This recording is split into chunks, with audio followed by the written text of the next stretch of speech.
Good morning. That is really pathetic. Good morning.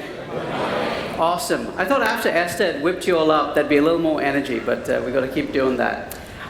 Thank you for the opportunity to spend some time with you this morning. What I'd like to do is maybe build on some of Andrew's comments and go a little bit deeper into the economic imperative around learning and the pretty significant and pivotal changes that are going to be asked of each of us as leaders as well as individuals.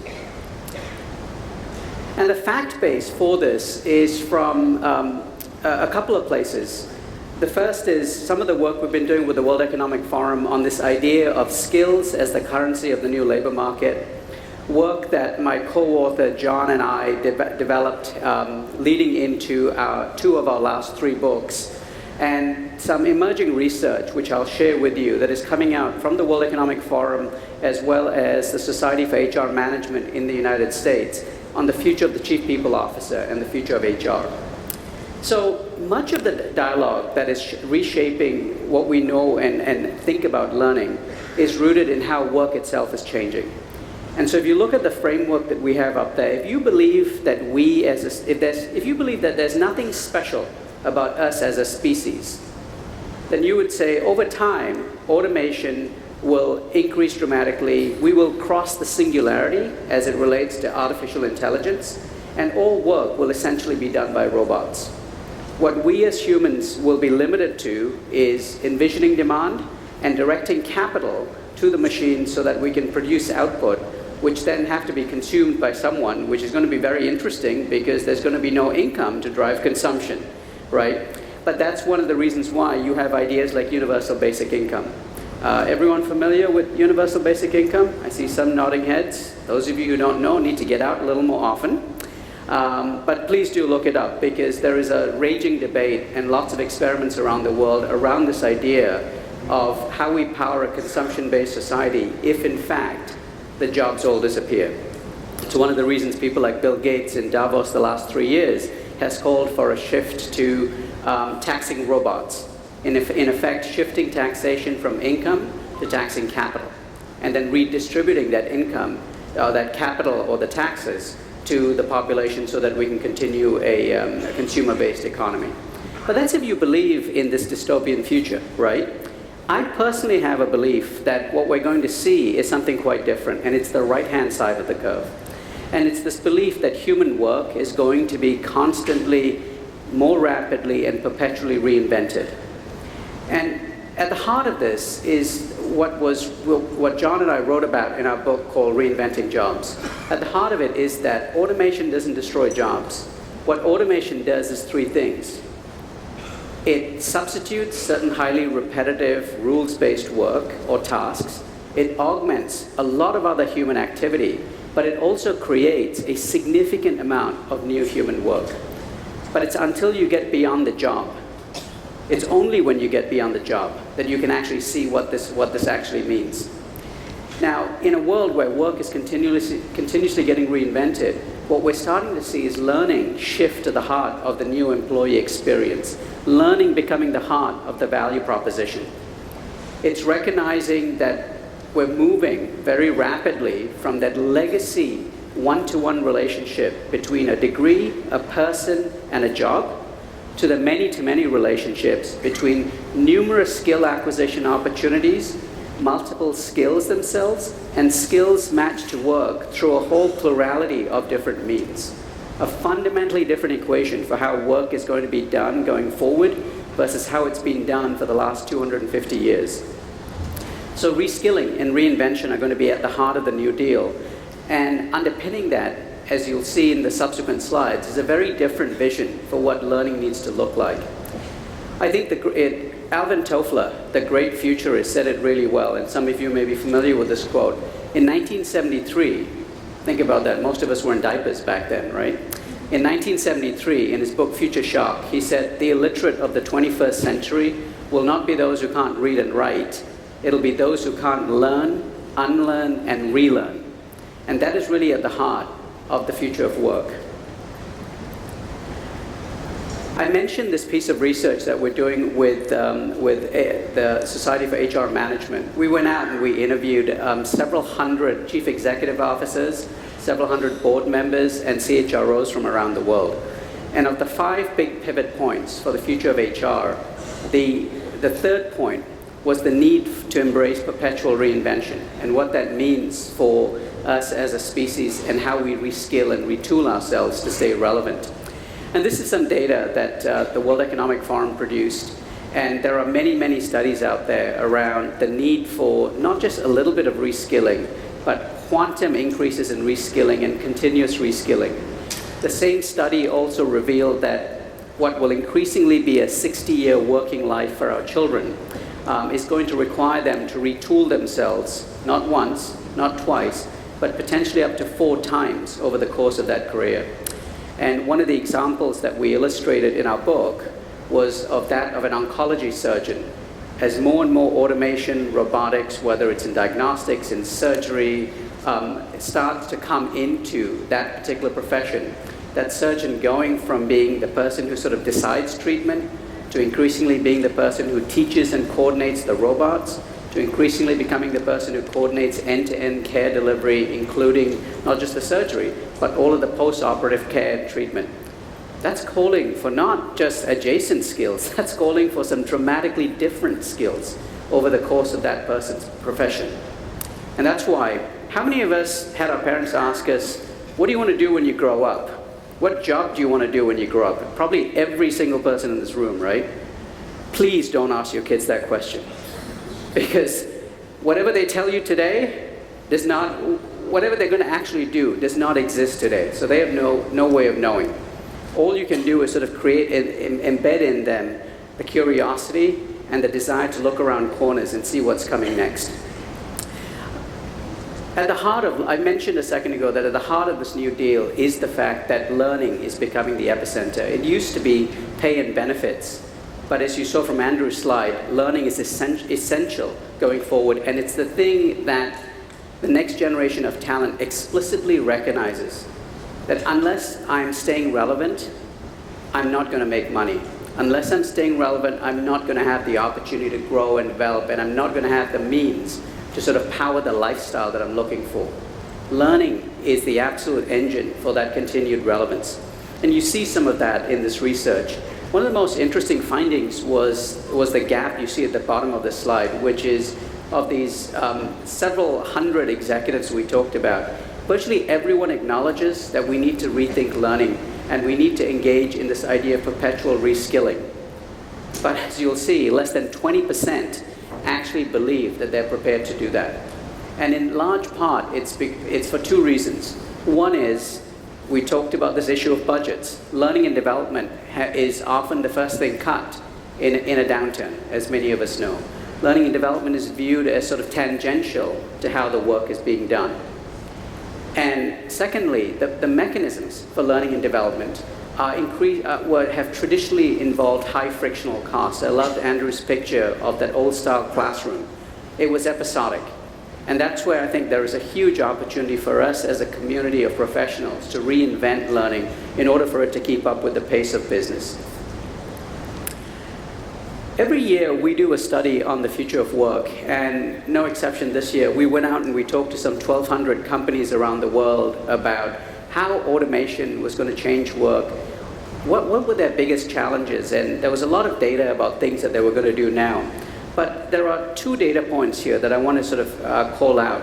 The first is we ask companies, as you bring in more AI, robotics, are you redesigning jobs to increase skill premiums or redesigning jobs to reduce skill premiums? And the answer was yes. It sounds a little bit trivial and trite and perhaps a little humorous, but what it actually points to is the nuanced way in which automation affects work. That left side of the curve is complete nonsense, or the left side of that continuum I started with is nonsense, because automation doesn't destroy jobs. Automation shifts skill premiums dramatically depending on how the task is being either substituted, augmented, or new tasks are being created. And so what you're going to see, and we're starting to see this, are dramatically shifting and rapidly swinging skill premiums, which are going to continue to place challenges on organizations, particularly as the half-life of technical skills shrinks dramatically. The framework that we introduced to help business leaders and HR leaders think about the future of work, this is from our second book called Lead the Work, Navigating a World Beyond Employment. Think of it as 3 continuums of choice. What's the work? What does that mean for the organization? And then what does that mean for the rewards or the value exchange between the organization and its talent? On the far left is where we've been for about 150 years, work done in jobs, those jobs collected at a point in space and time, and employment being the dominant relationship. The resulting organization is very self-contained, very protective of intellectual capital and people. Every departure from the organization is viewed as a personal betrayal by the manager. I had one of those managers. Don't ever come back again. And the rewards tend to look frighteningly similar to what was conceived when Henry Ford adapted the assembly line, right? Think of the rewards we all earn today. We all earn some form of salary, some form of bonus, different types of benefits, very collective and consistent. And the only difference is some of us earn maybe slightly larger helpings than others. But it tends to look very similar. And at the heart of that deal has been traditionally pay and benefits, right? The far right is the new world of work. Work broken up into tasks, those tasks dispersed over space and time. And as a result, you now have a set of virtual or market relationships that kick in. At the heart of the future of work is what we call this plurality of means for getting work done. It's not just employees, it's gig workers, it's independent contractors, it's AI, it's robotics, it's outsourcers, it's alliances. And now what you have is this virtual ecosystem, or this digital ecosystem increasingly, as it relates to how work is organized. I often say to my clients, I've done this for close to 30 years, and much of my early career was helping organizations deal with that eternal question of, are we going to be a centralized organization or a decentralized organization? What does that mean for HR, for learning, for how we lead? The last 5 years, those conversations started to dry up because there is this growing awareness that every organization is a distributed one. Every organization, like it or not, explicit or implicit, is either the hub or the spoke of a digital ecosystem. And how we think about getting work done, how we think about engaging all of these different means for getting work done into our strategy needs to be fundamentally different. So organizations are much more collaborative, much work and talent flowing in and out more seamlessly. The rewards look very different. This is where you see learning being increasingly at the heart of the New Deal. The value exchange is much more impermanent, it's much more individualized, and it's essentially at the heart of what it takes to be an agile enterprise. And so I think one of our most significant choices is to figure out how do we migrate from 100% of work being done on the left to something that strikes the balance between these two ends of the continuum. The study I referred to actually pointed out that over the next 3 years, the percentage of work done by full-time employees around the world is going to shrink from 100% in the early 1900s to, in the next 3 years, down to something closer to 67%. So a pretty dramatic shift to the right of this continuum. And when you overlay against that what it means for learning and education specifically, and as we move to this model of from one-to-one, as I talked about, right, a degree matched to a person, matched to a position, to numerous upskilling and reskilling opportunities matched to the development of different skills, matched to work being done in different ways, what you start to see is a shift from the left to the right. I think many of us will recognize what's on the left exceptionally well, right? Because we all went through that. Learning was episodic, highly structured, very high frictional cost, either in terms of explicit dollars or time away from work, to increasingly moving to the right. Many of the organizations outside actually are at the heart of this shift to the right. It's much more informal. It's on-demand and continuous. It's directly connected to emerging work. It's not something where it's hit and hope, right? We'll maybe develop a course and some curriculum and we'll pray that it's actually relevant to the work that's being done, which is how I certainly learned. And we're moving towards an era of zero to minimal fixed cost, frictional cost. It's one of the reasons why I'm really intrigued by some of the advances that we're seeing in virtual reality and augmented reality. I've got a lot of clients around the world that are explicitly turning to VR and AR because it accelerates the shift to the right. One of the beauties of VR and AR is you can actually combine seamlessly learning and the actual performance of work at the same time. So someone, as they are performing the task, they've got a virtual coach that is appearing next to them to say, do X and Y. And let's try this. If you did this and it fails, let's go try something else. So it's that seamless integration. You get to do it on a real-time basis, and people get to practice as they learn. There's no longer that separation between theoretical and practical. Our brains imprint VR in exactly the same way they do a real experience, real in quotes, right? Because it's virtually indistinguishable. And some of the statistics we've seen are learning actually happening 5 times faster through the use of VR and AR versus traditional means. So an opportunity to shift to the right.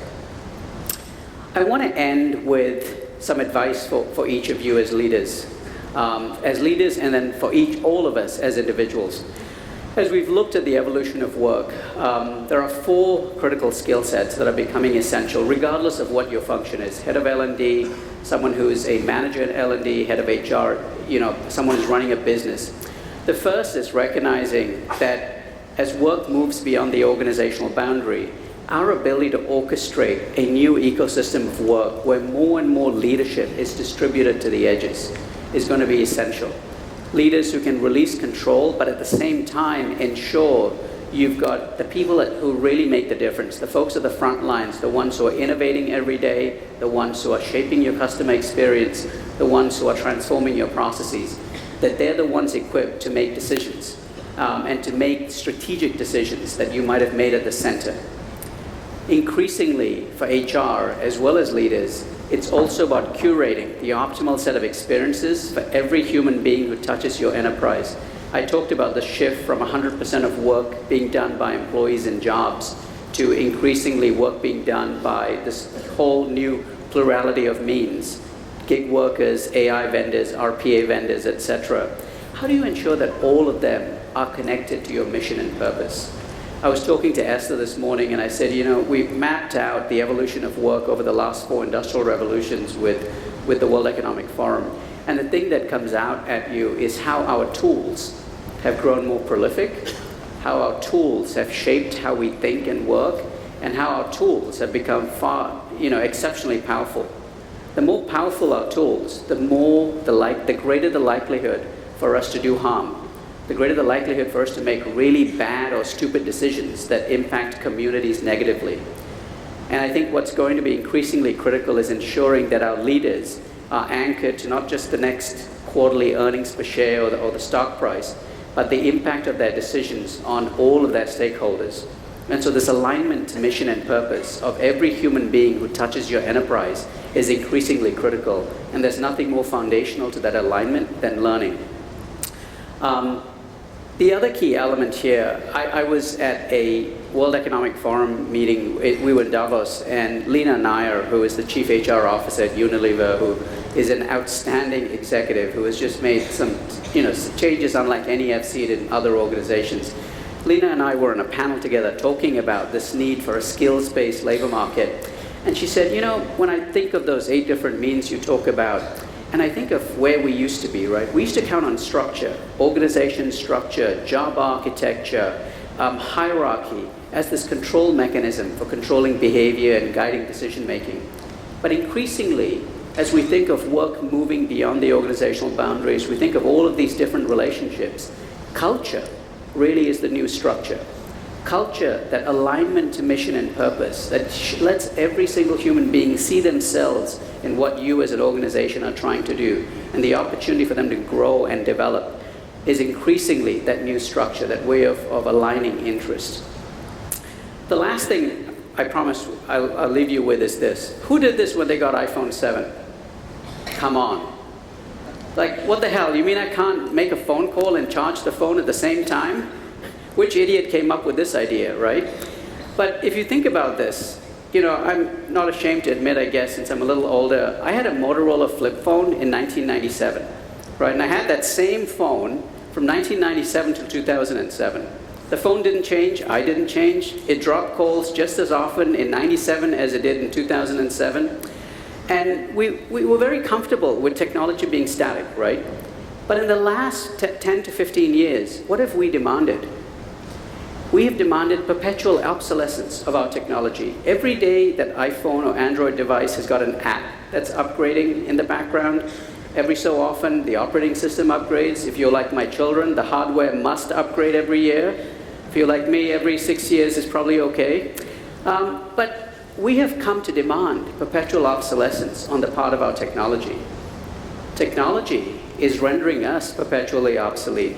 So how are we going to ensure that we power our own journeys of perpetual reinvention? Thank you.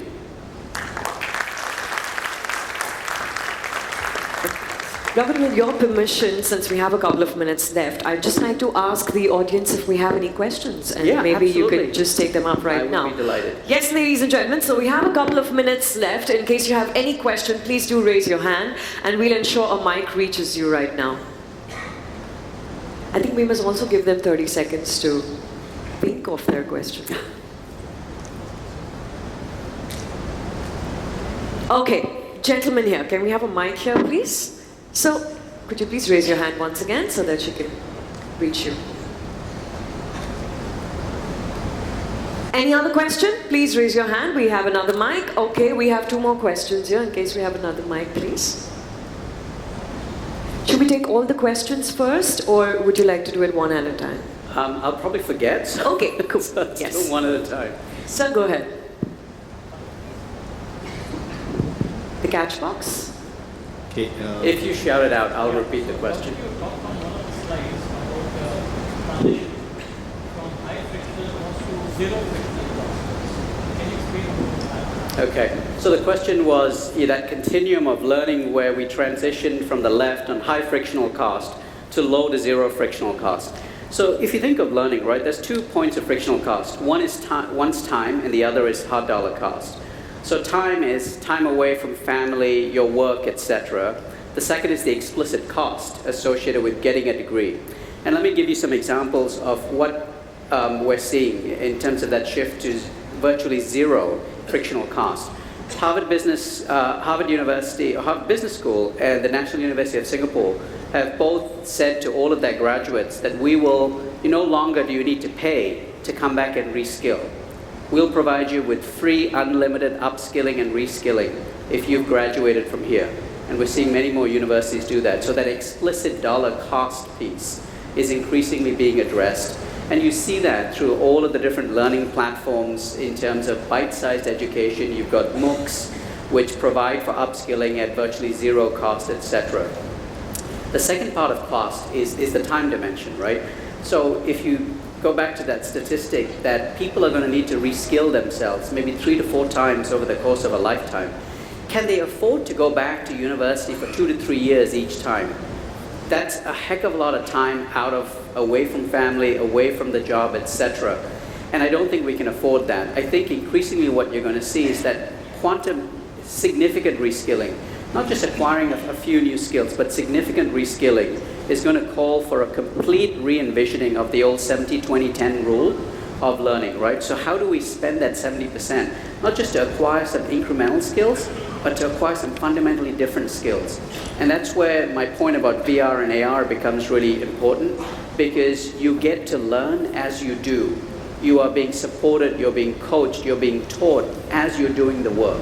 And I think that's going to become a really important element of learning going forward. Okay, we've just got 1 more minute, so sir, if you want to go, and please do keep it My brief. question is from the slide transformative learning.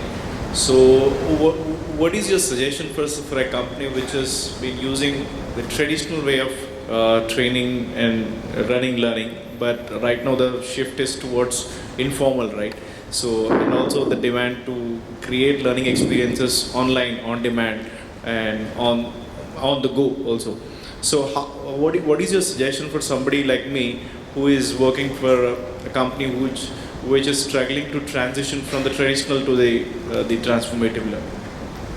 Yeah, I would say, experiment, right? Think about agile principles. How do you introduce learning for different segments of the population when you've got a particular pain point? So let's say there's a part of the business that's performing badly, you know that you're lacking certain skills.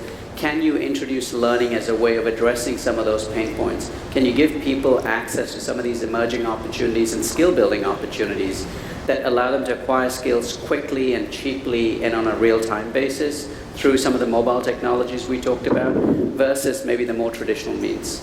But again, I think experimentation is going to be really essential.